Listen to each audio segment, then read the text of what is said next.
Yo mga kabawakal, magkakaping na tayo ng 3G vertical up. Samahan nyo ako para matesting na natin ang welding mask na pancake kung uubra ba sa vertical dito sa shipyard ng Japan. Sa mga kabakal ko dyan, try nyo din kung okay sa inyo itong welding mask na pancake.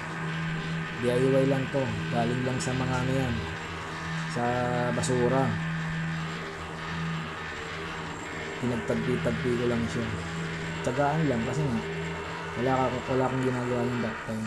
Siguro halos isang linggo mahigit. Literal walang ginagawa, kaya naisip ko gumawa na lang ng welding sa pancake. Kaya kamahal-mahal sa online shopping, 3 Japad. Sabi ko, kaya ko naman. Tingin ko mukhang kaya naman. Pinag-aralan ko lang maigi yung picture. Kaya ayun, naayos naman. Nahulma naman sa mukha natin yung kurbada nung kahoy. Puro grinder lang ang inabot. Wala tayong lagari na na matic. Kaya literal na grinder ang gamit. Kaya ganun pa man. Pasado. Para sa akin pasado ang welding mask na pancake sa shipyard ng Japan. Susunod, try natin yan sa overhead. Kung safe ba sa ulo natin, saka sa mukha. Yung welding mask sa pancake. Sa ngayon, vertical muna. Cupping tayo. Ayan, laro-laro lang. Babad sa hinang literal. Kasi puro butt joint. Ang kakapal ng plancha. Anong sukat yun? 16mm? Tama ba? Huwag na nagkakamali. Yung sa ilalim may sinapakan ko. Pero sa ibabaw, halos 20mm ata or 24. Ganun kakapal. Kaya literal na babad sa hinang.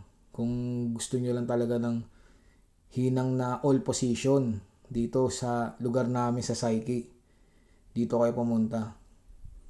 Mahahasa kayo literal, promise. Sa kapal ng mga plancha, ewan ko lang kung hindi mo makuha yung welding na gusto nyo. Yan, tamang cupping lang. Try nyo mag-apply sa sa agency ko, sa Uno. Sa mga nagtatanong pala, ang agency ko pala Uno Overseas sa may Espanya. Try nyo mag-inquire kasi alam ko hiring dun. Sa kami mga job order pa Japan. Malay nyo, dito kayo mapunta sa lugar ko, di sama-sama tayo na welding. Try nyo, Uno Overseas. Yan. Cupping lang. Tapos pagtapos ko ng cupping dyan, mag-overhead na tayo. 4F. Welder on board, Japan.